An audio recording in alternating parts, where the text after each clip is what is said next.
Hola, bienvenidos al tip de Cintia. Hoy vamos a hablar de las transferencias documentales y de la tabla de retención documental.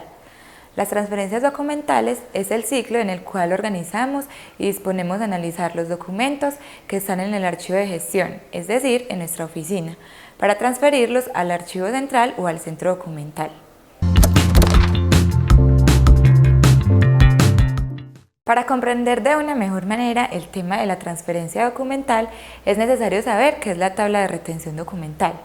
La tabla de retención documental es un instrumento archivístico creado por la norma internacional ISAT-G, es la norma internacional que regula todos los instrumentos archivísticos del sistema de gestión documental. La tabla de retención sirve para controlar el ciclo de vida de los documentos. O sea, allí encontramos el tiempo de retención o de conservación en el que va a estar en mi oficina o en el archivo central o en el archivo histórico. Como les compartí anteriormente, la tabla de retención documental es el instrumento archivístico que determina el tiempo en que los documentos deben de ser conservados en nuestra oficina. Entonces, a continuación les voy a compartir la tabla de retención documental de Coredi. La tabla de retención documental del tecnológico también está estipulada ya en nuestra institución. Con la diferencia de que cambia es la estructura orgánico-funcional, porque no es lo mismo la estructura orgánica de Coredi a la del tecnológico. Entonces, a continuación veremos de qué está compuesta la tabla de retención documental de Coredi. Bueno, la tabla de retención documental está compuesta por código, serie, subserie. ¿Recuerdan el programa pasado en el tip que les compartí el cuadro de clasificación documental? Acá también vemos la serie y la subserie que hacen parte de este cuadro. Entonces, el valor agregado de esta tabla de retención documental o de este instrumento es que tiene el tiempo en años de retención de los documentos, el soporte, sea físico o electrónico, y la disposición final. Entonces, están también agrupados todos los documentos que producimos, igualmente como está en el cuadro de clasificación documental, como les expliqué en el tip anterior. Entonces, acá la diferencia es que nos muestran el tiempo de retención o de conservación que debemos tener los documentos. Entonces, en el caso de las actas, un acta, según la tabla de retención documental de nuestra institución Coredi, dice que debe de estar en el archivo de gestión por 2 años, es decir, en la oficina. O sea, en mi oficina, un acta de asamblea la voy a tener por 2 años. Seguido de eso, voy a hacer una transferencia al archivo central, es decir, al centro documental, y allí la vamos a tener durante 8 años. La podemos tener en formato físico, en formato electrónico. Seguido de eso, hacemos una selección para microfilmarla o digitalizarla.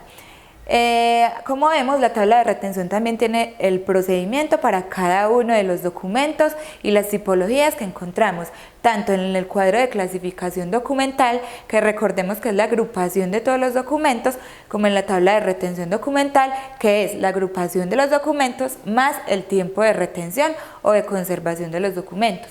Entonces, en el caso de actas de asamblea tenemos: después de cumplir 2 años en el archivo de gestión, se transfiere al archivo central para un tiempo de retención de 8 años. Cumplido ese tiempo, se microfilma o se digitaliza para la conservación total en ambos soportes, por ser documentos de importancia histórica para la institución. En el procedimiento, cada uno de los documentos ya está seleccionado y pues al pasar por un previo análisis se tiene pues destinado el tiempo en el que lo vamos a conservar. Hay muchos documentos que son de valor histórico para la institución, hay otros documentos que por temas jurídicos se deben de conservar también, como son las historias laborales, que se deben de conservar por más de 80 años.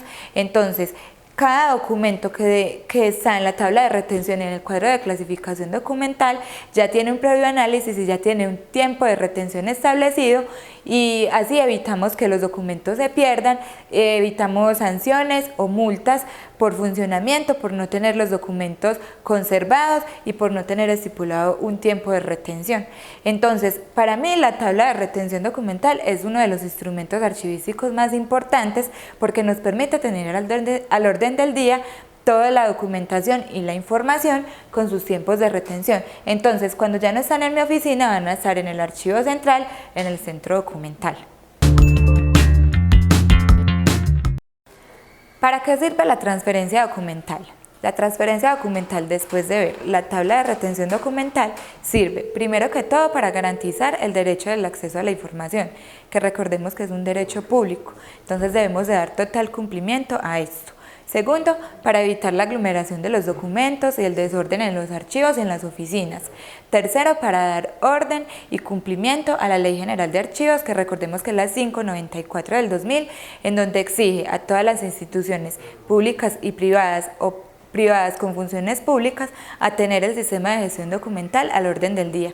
Entonces, una transferencia documental garantiza que todos los documentos van a reposar en un solo sitio, pudiéndolos consultar y garantizar el acceso a la información, como les dije anteriormente.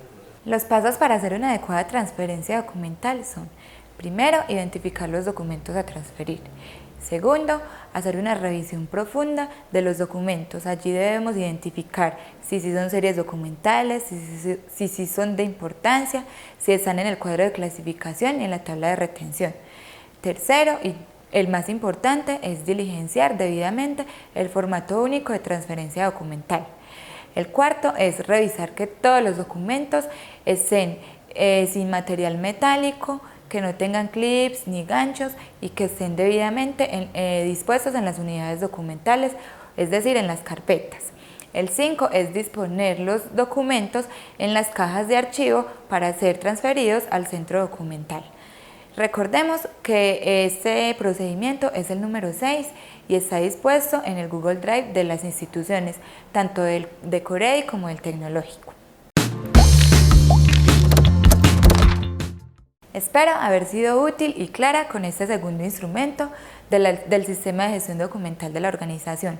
Nos vemos en el próximo tip de Cintia.